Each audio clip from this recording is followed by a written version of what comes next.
Tim Dormer, thank you for speaking with MolksTVTalk. How are you? I'm doing very well, mate. Thank you. How are you? Yeah, good. You're working very hard with the hit list. Yeah. What sort of hours does that take up in your week? It's pretty hectic because we're at the radio during the week every night, and prep for that sort of starts mid-afternoon through till 11 o'clock at night we leave, so that's weeknights covered, and then weekends we're on the TV show, which we film sort of during the week, so, and also on weekends sometimes, so yeah, life's pretty hectic, but it's great. And it never stops because, yeah, it's a radio show, it's a television show. Yep. It's got a big web presence, which I'd say you can push a lot of content into. Yeah. And social media as well. We're always updating it on the weekends, even when you've got your private time. You've got to keep involving your listeners and your audience in with your life. And yeah, the performance in the private is a bit tricky sometimes with the amount of work we do.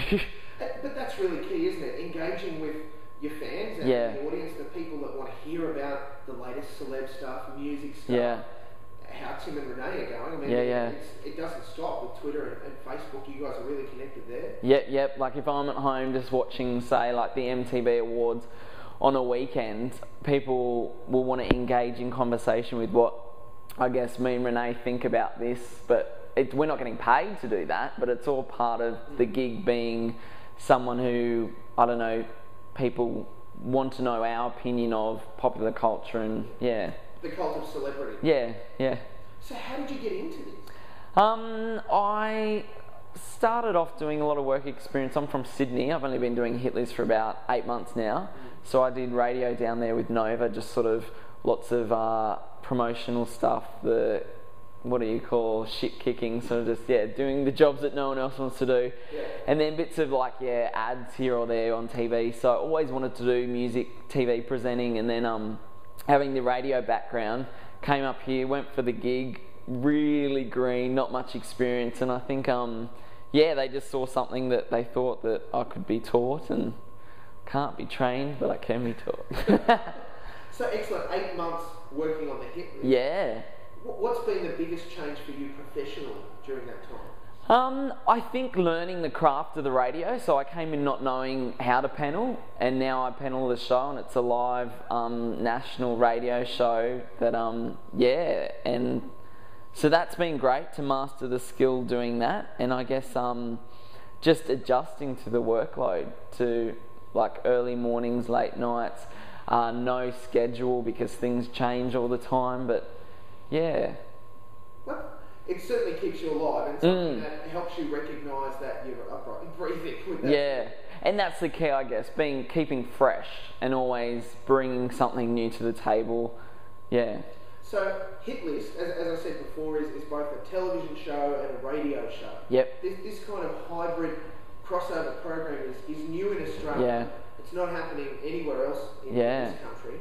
How do you find not only the pressures of that, because you've got two different types of content to deliver, but how do you find that's being received by the audience? I think it's great. I'm surprised no one else does it really, because it's great. You've got an audience in one and an audience in another, and you combine them both, and you've got two really different mediums. For advertising wise, it's great, but I think for us, like we go regional Australia, so there's lots of parts of Australia that may not have access to, I don't know, metropolitan market sort of, access to the celebrities and things, and the concerts and the gigs and things like that.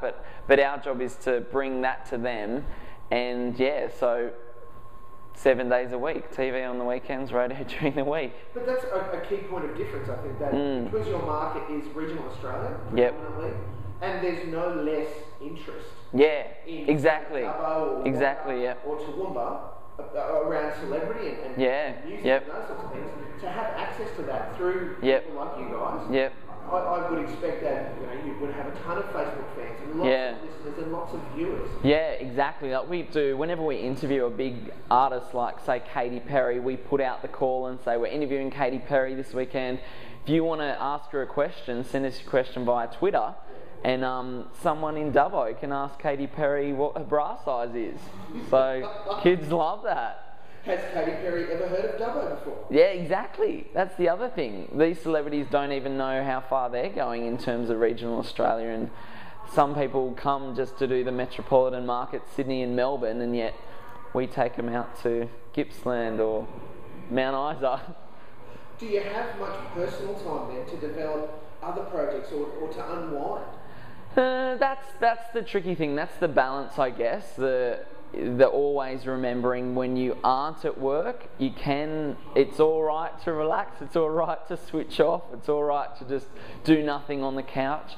But at the same time, me and Renee, we live and breathe this, so we're always sort of in that mindset of how can we engage like what's happening in the world today with our show and with our audience. So is that a positive or a negative that you think social media has brought this all-consuming desire for information? I think it's positive because it helps the show and grows the show, but it's negative in that it's a trap that once it's started, you've created this monster. And so I know I've got a lot of Twitter followers that if I don't engage with them for a period of time, I'll either lose them or they'll become disinterested, and so the whole product suffers, I guess. So yeah, I guess it is a positive, but it has its disadvantages.